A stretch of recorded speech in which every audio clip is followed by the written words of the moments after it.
મહાસામંત પદની હોશિયાળી ચાકરી સ્વીકારી. હવે તો બસ એના લગ્ન થાય એટલે ગંગા નાયા. બેટા વિલાસ, તું તો સુખી છો ને? સુખ કે દુઃખ સમજવા જેટલી સમજણ જ બિચારીમાં ક્યાં આવી છે. અને એમાં મૃણાલબાએ સત્યાશ્રય કુંવરને લાયક બનાવવા બિચારી ગભરૂડીને ગુંદવા માંડી છે. બાપુ, મારી બા તો અમથું ઓછું આણે છે.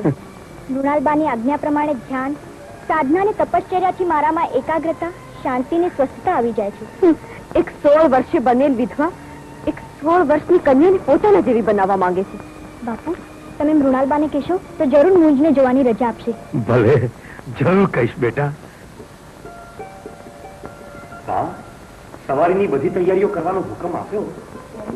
આપણે પૃથ્વી લગ્ન પકડીને લાવ્યા છીએ. તૈયારીઓ તેને યોગ્ય કરવી. મહાસામંત, હવે પૃથ્વીએ વલ્લભ બદલ્યો તો એ ઉત્સવ પણ આપણે ઉજવવો જોઈએ. તમને લોકોને જ્યાં ત્યાંથી કંઈક મજા જોઈએ. તમારામાં સદબુદ્ધિ ક્યારે આવશે? બા, આ પ્રસંગ કઈ જેવો તેવો નથી. કેમ? મૂન જેવો નર આખી પૃથ્વીમાં 100 વર્ષે એક પાકે, 1000 વર્ષે નજરે ચડે, પણ 10,000 વર્ષે આમ પકડાઈ આવતો ભાળીએ નહીં. મહાસામંત, તમે આજ ઘણા અસ્વસ્થ થઈ ગયા છો. થઈ જવાય બા. 84 ભવમાં ભાગ્યે જ આવો નર એકલે હાથે હરાવવાનું સૌભાગ્ય મળે. મહાસામંત, અહંતા એ બધા પાપનું મૂળ છે. સમજ્યા? સમજો તો એક વિનંતી તો જરૂર કરીશ. શું? કાલે સવારી જોવા પધારવું પડશે. કોણ? મારે? હા, કાલ જેવો પ્રસંગ ભવમાં નહીં આવે. બા, મુંજ પકડાયો તેનો જે તમને છે એટલે તમારે તો આવવું જ જોઈએ. નયનો સંતોષવાના પાપનું પ્રાયશ્ચિત મારે કેટલું કરવું પડે તેની ખબર છે? તમે ક્યાં તમારી જિજ્ઞાસા સંતોષવા આવવાના છો? માત્ર લોકોના સંતોષ ખાતર પધારવાનું છે. ભીલમરાજ, પાપ કરવું ને કરાવવું તે વચ્ચે હું કાંઈ ભેદ જોતી નથી. છતાં ઠીક છે, હું રાત્રે વિચાર કરીશ. આ વિલાસની પણ સવારી જોઈ છે. તમે આ છોકરીને બગાડવાના છો. તે સવારી નથી જોઈ, લશ્કર નથી જોયું, સૈલભરાજ નથી જોયો. એ બધાને જોવાની આટલી હોશ શા માટે? પણ એ બિચારી તો અંજને જોવા માંગે છે. મૂંઝમાં જોવાની છે. એ જ હાડકાનો માળો, એ જ ચામડું, એ જ નરકની બનેલી કાયા. બા, પણ આ હાડકાનો માળો કઈ ન્યારો જ છે. કેમ?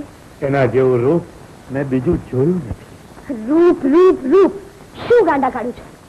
સીધા ને સીધા નાકમાં શોખે, ઝીણી ને મોટી આંખમાં શોખે, આખરે બધા બળીને ખાખ થવાના. મૂંઝમાં રૂપ હોય તેથી બળતા થોડી વાવાની. બા, તમે જોજો પછી વાત. સારું છે, નહીં તો દેશ નિકાલ કરવા પડે. મહાસામંત, હવે ઘણું થયું. જેવી આજ્ઞા. પણ વિલાસ? વિલાસ? હું જોવા આવીશ તો એને પણ લઈ આવીશ.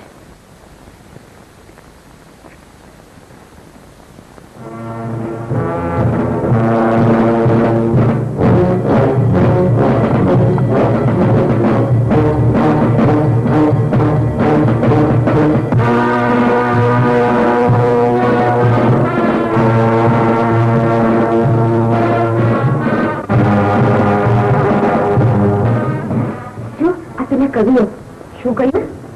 નહીં બા, આ મુંજરાજના કવિઓ. મુંજને યુદ્ધમાં પણ કવિઓ વિના ન ચાલ્યું.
પાપીએ ગુંજ એ પાપી આટલા વર્ષ જમતીને બેસવા દીધા નથી.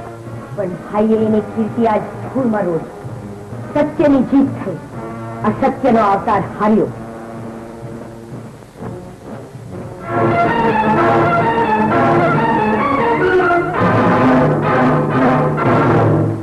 એ બા તે મૂળ બહુ પાપ્યો છે. એનો સ્પર્શ થાય તો 7 પેઢી નરકમાં જાય એટલો પાપ્યો.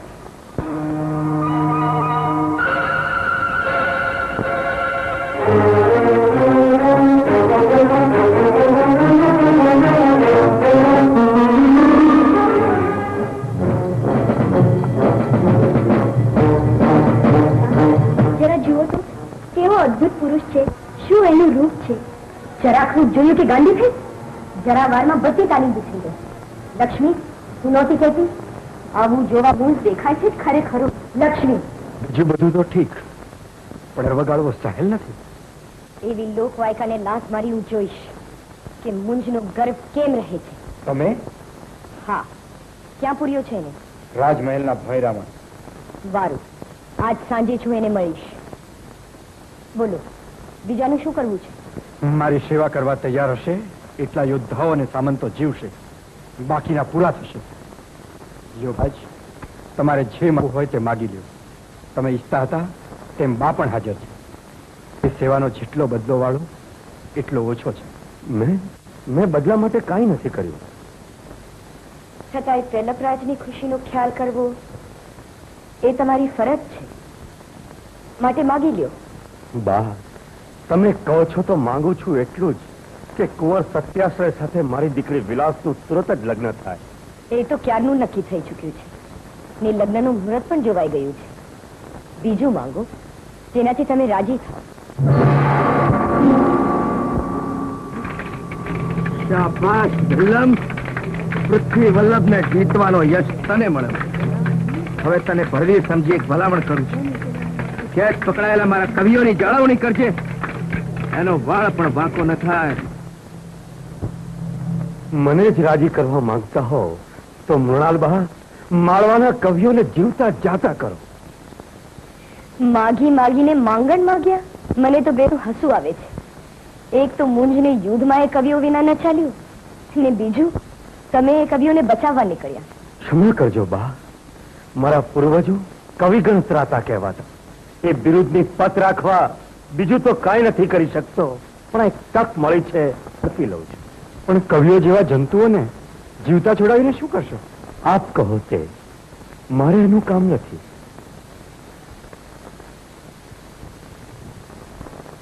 વારું, તમારી માગણી મુજબ એને જીવતા જવા દઉં છું ખરા, પણ છોડા દેશો નહીં. જેવી આજ્ઞા. પિતાજી, આપની આજ્ઞા પ્રમાણે મુંજને મહેલના ભોયરામાં પૂરી દીધો છે અને એના માટે એક લાકડાનું પાંજરું પણ તૈયાર કરાવ્યું છે. શાબાશ દીકરા. બેટા સત્યાશ્રય, ભીલમરાજની પુત્રી વિલાસની સાથે તારા લગ્ન નક્કી કર્યા છે. બરાબર છે ને ભીલમરાજ? આપ કરો અને કહો એ યોગ્ય જ હોય ને. અરે લક્ષ્મી, વિલાસ બેટા, તમારે કવિઓ જોવાની ઈચ્છા હતી ને? જુઓ, હું એમને લઈને જ આવ્યો છું. અરે કવિઓને માત્ર જોવા કરતા એમની કાવ્ય કલા અને રચના શક્તિ વિશે વાર્તાલાપ કરવાની વધુ ઈચ્છા છે. તે મન ભરીને વાર્તાલાપ કરજો ને. જુઓ, આ છે કવિરાજ ધનંજય અને પેલા છે કવિ રસનિધિ. તે હવે આપણે ત્યાં જ રોકાવાના છે. હું મહારાજ તેલપરાજ પાસે વરદાન માગી તેમને છોડાવીને અહીંયા લાવ્યો છું. ઘણું સુંદર. કવિઓ, અમારે આગળ તમારું સન્માન કરું છું. સન્માન કરો આ બધાના. મને તો મીઠો આવકારો દ્યો એટલે આવ. કેમ, તમે કવિ નથી? ના, હું તો ભગત છું. કઈ વાંધો નહીં, તમને અમારા મહેલમાં મોખેરા મહેમાન જેવા માન આપીશું.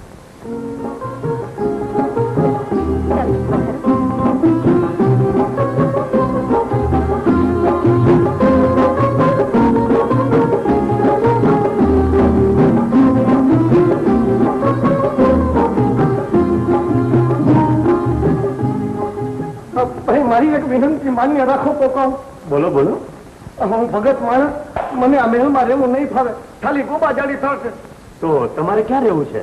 મને તો આ સામે દેખાય તે મકાનમાં રાખો તો મારા જેવાને મનગમતા માણસો સાથે ભજન ગાઈને વખત વિતાવી શકું.